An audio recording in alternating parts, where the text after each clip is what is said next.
Apocalipse capítulo 5. Vou ler apenas do versículo 1 ao 5. Se você puder, medite bem nesse texto. Ele é muito bonito, ele é muito rico, ele é muito profundo. Apocalipse capítulo 5 diz assim: E vi na destra do que estava sentado sobre o trono um livro escrito por dentro e por fora, selado com 7 selos. E vi um anjo forte bradando com grande voz: Quem é digno de abrir o livro e de desatar os seus selos? E ninguém no céu, nem na terra, nem debaixo da terra podia abrir o livro, nem olhar para ele. E eu chorava muito, porque ninguém fora achado digno de abrir o livro, nem de ler, nem de olhar para ele. E disse-me um dos anciãos: Não chores, eis aqui o leão da tribo de Judá, a raiz de Davi, que venceu para abrir o livro e desatar os seus 7 selos. Os irmãos podem se assentar, crendo que o leão da tribo de Davi e a raiz de Judá se fez presente em nosso meio nessa noite. É interessante, irmãos, que a gente nunca perca aquele sentimento, aquela fé, aquela expectativa de que Deus fala conosco. Deus fala conosco em qualquer momento, em qualquer lugar, mas o culto, a casa do Senhor, é um dos momentos especiais e mais propícios que Deus tem para falar. Às vezes, quando a gente está preparando uma palavra, a gente tem que lembrar da presciência de Deus, porque Deus já sabe quem vai estar no culto antes do culto acontecer. Então Deus sabia que cada um de nós estaríamos aqui hoje. E a minha fé, a minha oração é que Deus possa falar ao nosso coração. Eu me lembro que uma vez, passando por algumas dificuldades, na portaria da igreja, eu abaixei a cabeça e falei: Senhor, eu preciso ouvir a Tua voz no meio dessa luta, no meio dessa tempestade, no meio dessa situação que está me afligindo.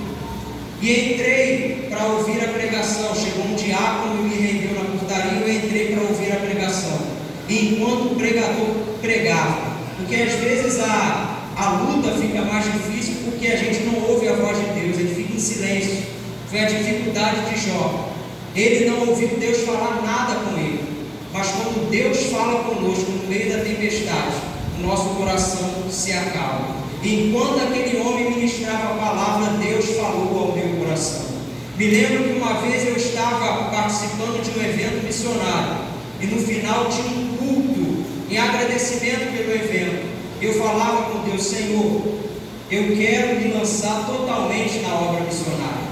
Mas Deus sabia que eu não queria me lançar totalmente na obra missionária por uma direção dele, mas para fugir de alguns problemas que alguns de nós sabemos que temos aí, né?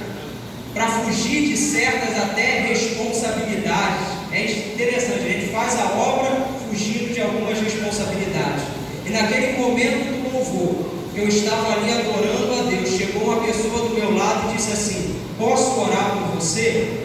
Eu falei: Pode, irmãos. Ele falou: Senta. Aí eu sentei, ele olhou para o meu rosto e disse assim: Eu vim orar por você, mas eu preciso te falar uma coisa. Deus até tem um chamado missionário para você, mas não é só isso. E aí Deus desenrolou aquilo que estava para ser revelado. Deus ainda fala com o seu povo. E se nós estamos aqui, eu posso dizer que se eu estou aqui nessa noite é porque Deus falou comigo. Louvado seja o nome do Senhor. Deus fala conosco. Eu espero que Deus venha falar aos nossos corações, porque esse texto fala da grandeza de Jesus. Esse texto fala da singularidade do Senhor Jesus Cristo.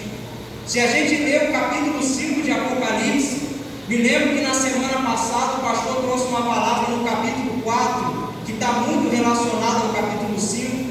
A juventude trouxe um louvor totalmente baseado nesse texto, e essa mensagem veio novamente ao meu coração, para falar da singularidade de Cristo, porque Deus, Jesus é único, Jesus é Não há Deus como o nosso Deus. Ninguém se assemelha a Ele. E quando a gente observa o capítulo 5, versículo 2 e 3, a gente vê que Jesus é capaz de fazer o que ninguém pode realizar. Olha o que acontece no texto. O anjo forte brada: quem é digno de abrir o livro e desatar os selos? E o versículo 3 diz assim: ninguém no céu, ninguém debaixo da terra, na terra nem debaixo da terra podia abrir o livro e desatar os selos. No versículo 4, novamente, João vai falar que chorando muito, porque ninguém era capaz. Ninguém era capaz de realizar essa obra, mas Jesus Cristo era capaz de fazer. Ninguém podia fazer isso, mas Jesus Cristo foi capaz de fazer, porque Jesus é capaz de realizar aquilo que ninguém pode fazer. A mulher do fluxo de sangue entendeu isso. Marcos capítulo 5, a partir do versículo 25. Gastou tudo que tinha com os médicos, mas antes ia de mal a pior. Gastou todas as riquezas, procurou em todos os médicos a solução, que com 12 anos ela sofria por uma enfermidade e ninguém podia resolver. Mas quando ela olhou para Jesus, ela disse assim: se tão somente eu tocar nas orlas das vestes dele, eu serei curada. Aquilo que ninguém fez até agora, esse Jesus de Nazaré pode fazer, se tão somente eu tocar nas vestes do Senhor Jesus. Ela precisou crer, ela precisou entender isso. Jesus é capaz de fazer aquilo que ninguém pode realizar. Ninguém era digno de fazer, mas ali estava o Cordeiro de Deus, ali estava a raiz de Davi, ali estava o leão da tribo de Judá que podia realizar aquela obra. Me lembro daquele pai de um filho único, e em Lucas capítulo 9, versículo 37 em diante, o filho era único e era envolvido por espíritos malignos e convulsionava, caía no fogo, caía na água. E ele chegou para Jesus e disse assim: eu pedi para os seus discípulos resolverem a situação, mas eles não puderam fazer.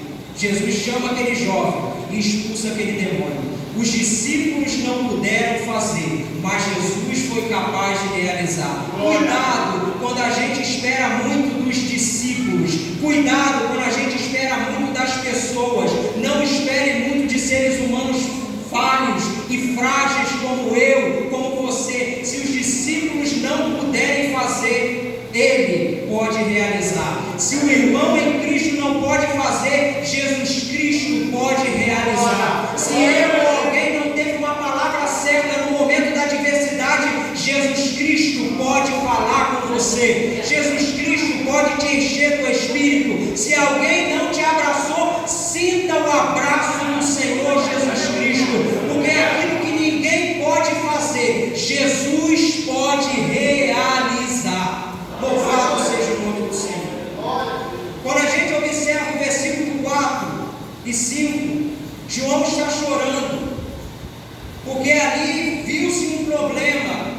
Se o livro não fosse aberto, se os selos não fossem abertos, os planos de Deus não iriam se realizar. Porque o que continha no livro ou no pergaminho daquela época? A questão é que o pergaminho era enrolado todo e colocava um selo. Quando se abria um selo, se abria um pouquinho de pergaminho. Quando se abria outro selo, se abria mais um pergaminho. Ou seja, era necessário alguém para abrir os selos para que os planos de Deus se desenrolassem na humanidade. João está vendo aquela situação, está pensando: os planos de Deus não vão se cumprir. A minha fé vai ser abalada. De certa forma, por favor, deixa-me usar essa expressão: Deus será frustrado naquilo que Ele vai fazer, porque ninguém é digno de abrir o livro, ninguém é digno de desatar os selos. Não é à toa que João chorou muito, e João está chorando diante de um problema, chorando diante de uma crise, de um conflito. Mas aí de João, toca em João e diz assim: olhe para Jesus. No versículo 6, João vai dizer que olhou para Jesus e viu Jesus. Sabe o que é isso? Às vezes, muitos problemas, muitos conflitos na nossa vida serão solucionados se simplesmente a gente olhar para Jesus. Enquanto João não olha para Jesus, ele chora muito, sem esperança, sem expectativa. Enquanto João não olha para Jesus, ele está com a fé sendo abalada. Mas quando ele olhou para Jesus, algo aconteceu diferente na vida dele. Quando ele olhou para Cristo, fez aquilo que Hebreus 12:2 fala: olhando para Cristo, autor e consumador da nossa fé. Talvez a resposta para mim e para a sua vida seja: olha para Jesus, olha para o Cordeiro de Deus, olha para a cruz de Cristo. E quando você olhar, você vai observar que a cruz está vazia, porque o nosso Jesus agora está à destra do Pai, assentado no trono, glorificado nos céus. Olhe para Jesus. A gente tem inúmeros motivos para fazer muita coisa. Talvez se eu perguntasse a alguns irmãos aqui: você tem motivo para não vir mais à igreja? Tu fazia uma lista. Você tem motivos para largar a mão do arado? Tu ia fazer uma lista. Você tem motivos para se desviar? Você poderia fazer uma lista. Mas com inúmeros motivos que a gente tem para parar, com inúmeros motivos que a gente tem para desanimar, existe um que supera todos esses motivos. Existe uma pessoa que pega essa lista, amassa e joga fora, e o nome dela é Jesus Cristo, autor e consumador da nossa fé. Louvado seja o nome do Senhor. Você pega os seus motivos todinho, e são muitos, coloca na mão de Jesus, ele pega, amassa e joga fora e fala assim: você não tem motivo para parar, você não tem motivo para desanimar, é só olhar para mim, olhar para aquele que morreu e reviveu, olhar para o Cristo crucificado, Cristo ressuscitado. Olhe para Jesus. Esse é o segredo para seus pés ficarem firmes e não se desviar do caminho. Esse é o segredo para você não desanimar. Olhar para aquele que vai olhar dentro dos seus olhos com um amor incomparável. Olhar para aquele que vai olhar dentro dos seus olhos com verdade e sinceridade de coração. Olhe para Jesus, olhe para Cristo. João fez isso, olhou para Jesus e foi resolvido. É em Cristo que há solução para muita coisa. Não estou dizendo que a gente não pode procurar em coisas terrenas, não estou dizendo que a gente não pode fazer aquilo que está ao nosso alcance, mas tem muita coisa que só Jesus faz. Tem até o hino da Moça Nascimento que fala disso. Tem coisa que só Jesus faz. É só lembrar lá de Apocalipse capítulo 3. A igreja de Laodiceia, capítulo 3, versículo 18. Ela estava cega, ela estava nu, ela estava empobrecida. Aí Jesus olha para ela e diz assim: aconselho que compre de mim ouro provado no fogo. Aconselho que compre de mim vestes brancas. Aconselho que compre de mim colírio para colocar nos olhos. É Jesus dizendo: a solução está comigo, a solução está na minha mão. Se o problema é cegueira, eu tenho colírio. Se o problema é pobreza, eu tenho ouro provado pelo fogo. Se o problema é nudez, eu tenho vestes brancas para te vestir. A solução está na minha mão, a solução está no Senhor Jesus Cristo. Louvado seja o nome do Senhor. Glórias a Deus. Mas é interessante que Jesus fala assim: aconselho que compre de mim. Não é simplesmente pegar, é comprar. Sabe por quê? Eu entendi um pouco disso aí. Porque muitas vezes, para a gente receber de Deus a solução, a gente tem que pagar um preço. Não é o preço da graça, da salvação, não. Às vezes a gente quer receber de Deus alguma coisa e tem que pagar um certo preço. O preço da busca você está comprando, o preço da oração, o preço da santificação, o preço da renúncia. Quantas vezes a gente espera de Deus uma cura para uma ferida está sentindo uma dor e a gente não quer pagar o preço de largar, de dar murro na ponta de faca. Às vezes as nossas atitudes é como se a gente estivesse dando socos em pontas de faca, e Jesus está dizendo assim: é só parar de fazer isso que eu trago a cura sobre a tua vida. É só parar de fazer isso que eu vou cicatrizar a ferida. Às vezes tem um preço para ser pago. Compra de Jesus, deixa eu abrir uma aspa, compra de Jesus, paga o preço no Senhor Jesus Cristo, porque Ele tem a solução para solucionar o teu problema. Ele tem a resposta. Ele tem a resposta. Se for se afastar de certas amizades, faça. Se for largar certos comportamentos, larga. Paga o preço, e de Jesus você vai receber virtude. É só pensar na mulher do fluxo de sangue novamente. O preço de ser descoberta, o preço de correr risco de ser apedrejada porque ela era impura, o preço de talvez ser morta, pisoteada pela multidão. Ela pagou o preço, e quando ela paga o preço e chega até Jesus, ela encontra a solução. Paga o preço que Jesus vai te dar. Paga o preço, porque pela graça Ele vai te conceder vitória. E quando a gente observa o versículo de número 6, diz no final do texto que são os 7 Espíritos de Deus enviados por toda a terra. Quando a gente lê esse texto aqui, 7 Espíritos de Deus, é porque Jesus foi aquele que possibilitou a descida do Espírito Santo sobre a terra. 7 aqui em Apocalipse não é quantitativo, de 7 Espíritos, 1, 2, 3, 4, 5, 6, 7 Espíritos, não é quantitativo, obrigado.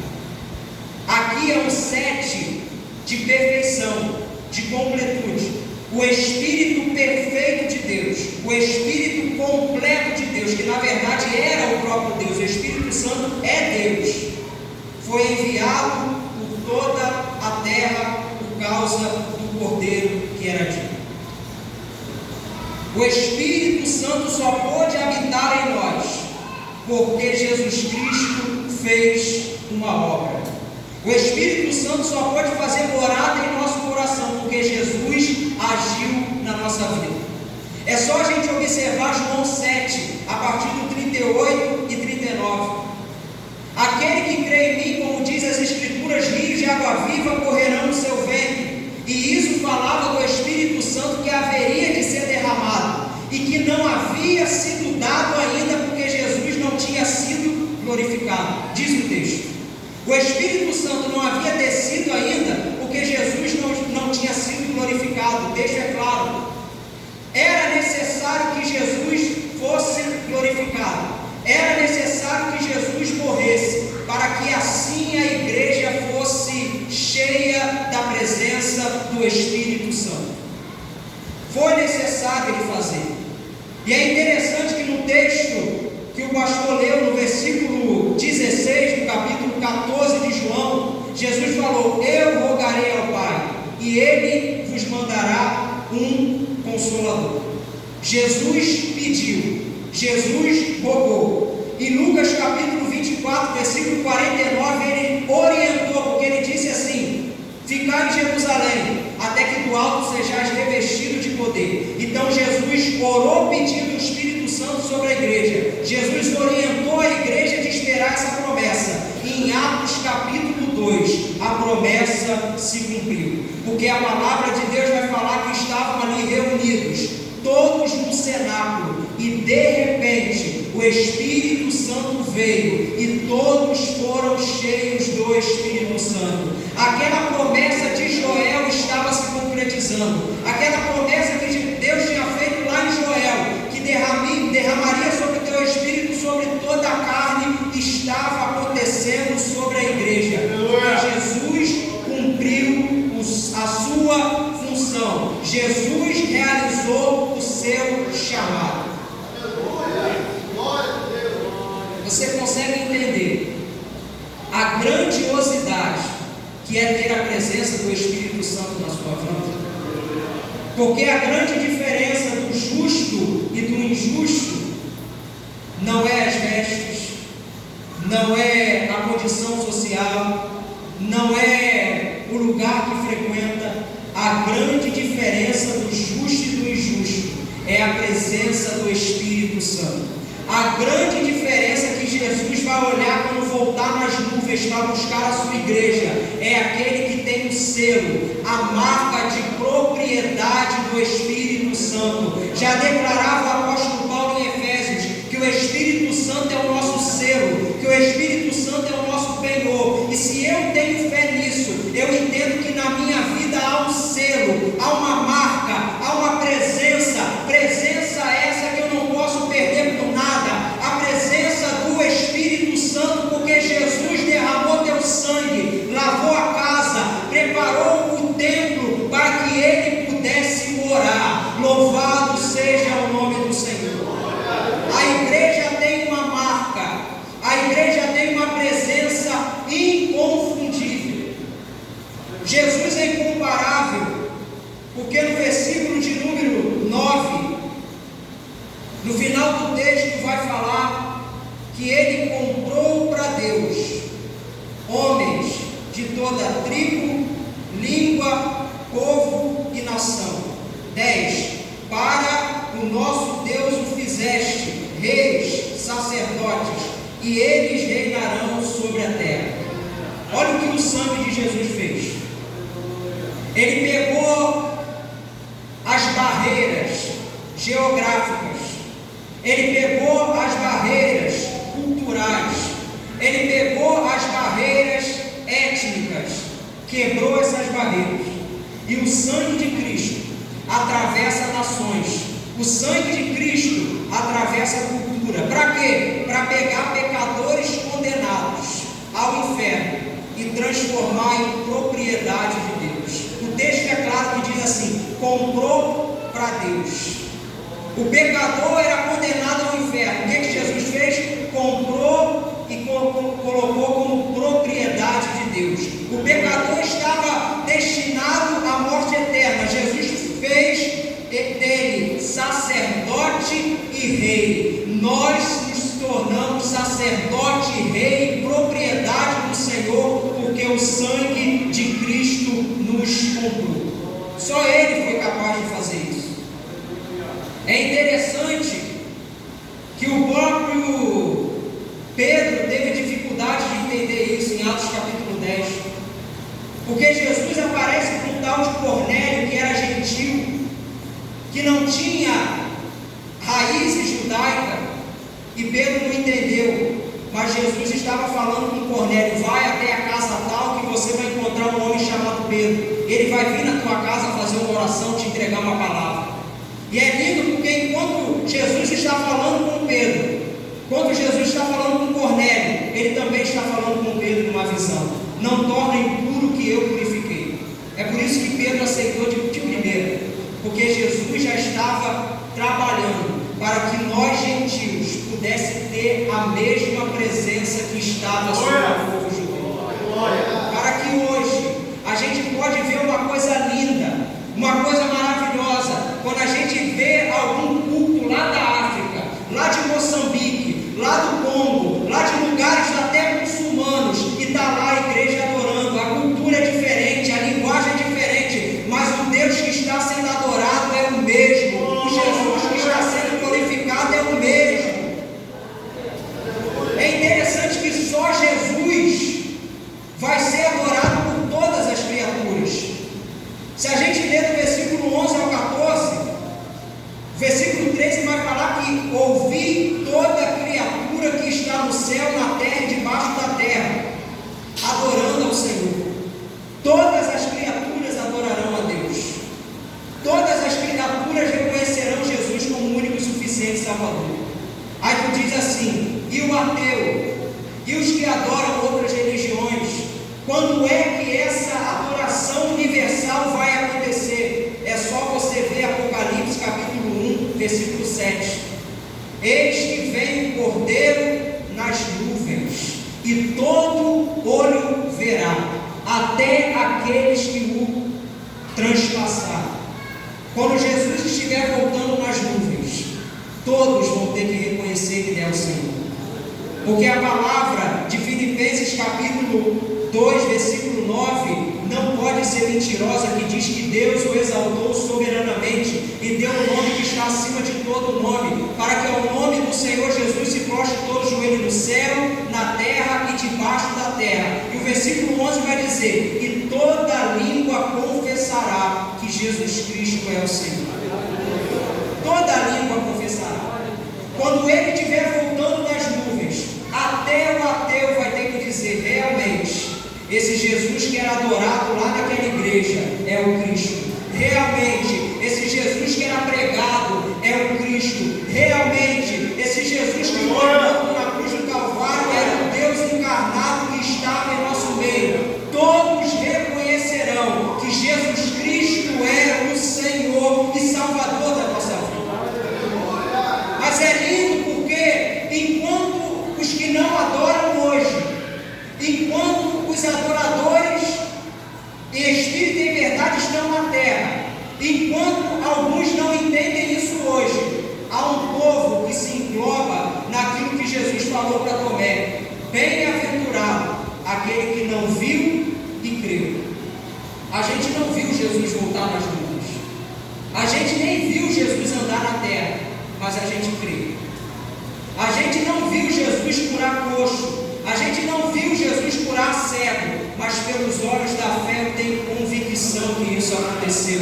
Eu não vi o rosto de Jesus, mas eu creio que Ele é lindo, eu creio que Ele é glorioso. Eu não vi as mãos curadas de Cristo, mas eu creio que Ele rompeu as ligaduras na cruz do Calvário. O túmulo ficou vazio ao terceiro dia e Ele ascendeu ao céu.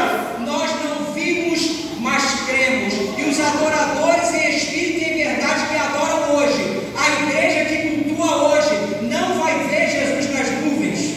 É só você ler 1 Tessalonicenses capítulo 4, versículo 16 ao 18. O texto vai falar que Jesus, quando vier nas nuvens, a igreja não vai ver Ele na nuvem. É só tu ler o texto. O texto vai dizer que nós subiremos ao encontro do Senhor nos ares, enquanto os ímpios vão ter que ver Jesus na nuvem. A igreja já subiu com Ele na nuvem há muito tempo. Enquanto os ímpios têm que olhar Jesus descendo nas nuvens, a igreja já se encontrou com o noivo nos ares. É toda a esperança que a gente ouviu as irmãs cantar aqui. A linda cidade, a ditosa cidade, o local onde não haverá choro, o local onde toda lágrima será enxugada dos nossos olhos, a viva esperança que alguém vai lamentar e dizer: aonde está aquele povo barulhento? Aonde está aquela igreja que cultuava? Por que a porta não está aberta no domingo? Porque o culto na terra se encerrou, mas o culto no céu permanecerá para a glória eternamente. Glórias a Deus. Por isso o conselho de Jeremias 13:16: dai glória ao Senhor antes que venha a escuridão, antes que os pés se tropecem em montes tenebrosos, antes que esperando luz venha trevas. E eu creio que nós nos enquadramos naquele que glorificamos a Deus antes da grande tribulação, antes de Jesus voltar, antes das coisas acontecerem. Nós adoramos a Deus antes de tudo isso, porque nós cremos que Ele é o Cordeiro que morreu e ressuscitou, e o único digno de abrir os livros e desatar os seus. Eu agradeço a oportunidade em nome de Jesus.